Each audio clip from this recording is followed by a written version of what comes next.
Greetings everyone, I'm Adam Haritan, and today we are going to talk about an invasive plant. Now when many people think about invasive plants, their knee-jerk reaction is that invasive plants are terrible in every way possible and nothing good can be said about them, ever. But what about when a particular invasive plant produces delicious edible fruits that can feed and nourish a hungry human being? Is this a redeeming factor in any way? Well, let's take a look at this plant right here. This is wineberry. And wineberry produces delicious edible fruits that taste like red raspberries. That's no surprise because both plants are very closely related. Wineberries, which are also called wine raspberries, aren't commonly sold commercially, so you probably won't have much luck finding them in grocery stores. To find them in abundance, you'll have to head outdoors. The wineberry plant, which is Rubus funiculaceus, is native to Japan, Korea, and China. It was introduced to North America in the late 1800s, reportedly by a horticultural businessman, John Lewis Childs, who ran the first seed catalog business in the United States. Today, the species grows outside of cultivated settings throughout many parts of the world. Here in North America, it seems to be most concentrated in the eastern portion of the United States. So what are some key identifying features of wineberry, and how do we find it in wild settings? Well, identification is simple. Wineberry looks like a pretty typical bramble species. It's a thicket-forming plant that produces biennial stalks known as canes.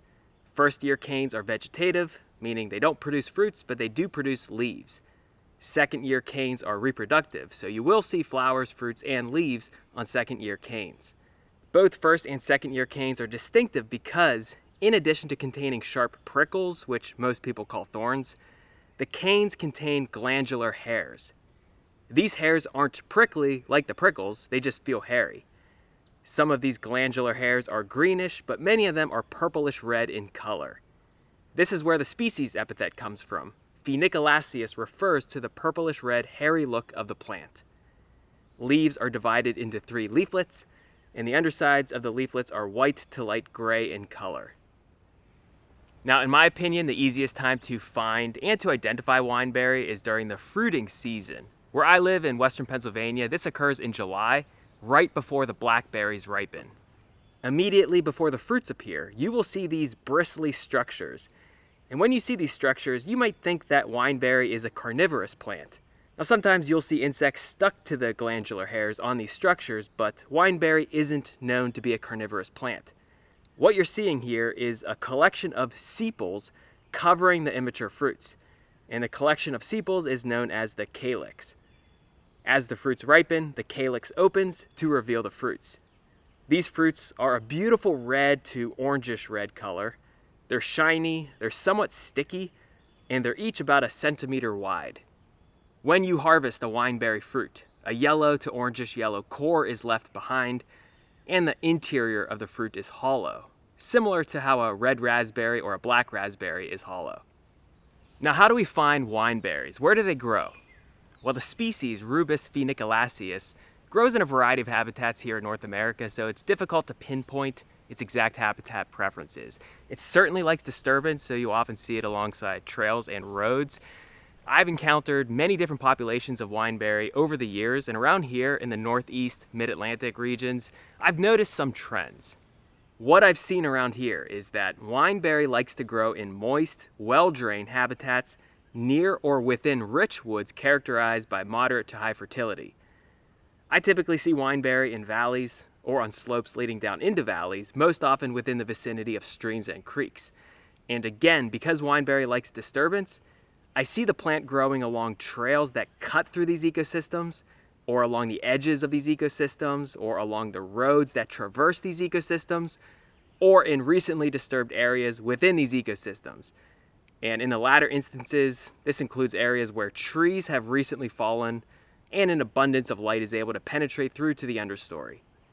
Common trees that grow in these habitats include tulip poplar, black walnut, green ash, white ash, black cherry, red maple, and northern red oak. So what do wineberries taste like?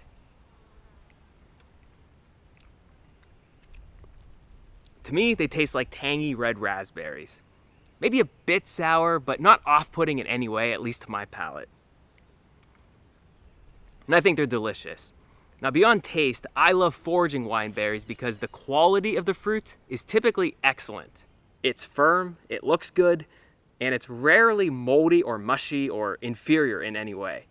Additionally, fruiting is consistent year after year, and each fruiting cane produces a substantial number of fruits. Now, wineberry can be aggressive because of its tendency to grow prolifically and to form dense thickets. The species, Rubus phoenicolaceus, is able to expand its reach through several means. It can send up new shoots through its underground perennial root system.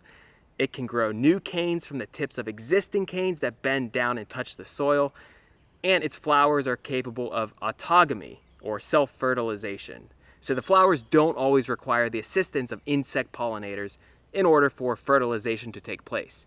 All of these factors, in addition to the production of lots of tasty animal dispersed fruits that contain lots of seeds, contribute to the success of wineberry here in Eastern North America. Because of its aggressive potential, I don't recommend planting and cultivating this species. Plenty of wild populations exist, and if you do some work to learn where they grow, you can feed your body some of the tastiest fruits that the wild has to offer. So what do we do with wineberries? Well, we could simply treat wineberries the same way we would treat red raspberries. Just keep in mind, wineberries have a slightly tangier flavor. Personally, I love eating them fresh, and oftentimes I eat so many when I'm picking them that I don't get a chance to bring any wineberries home. But if I can discipline myself to bring some home, I like to make mead out of the fruits. So that's all I got for you today. Thank you so much for watching this video. I encourage you to subscribe to the Learn Your Land YouTube channel. You can also head on over to learnyourland.com and sign up for the email newsletter. And if you are on social media, on Facebook or Instagram, you can give Learn Your Land a follow over there. Thanks again for watching this video. I'll see you on the next one.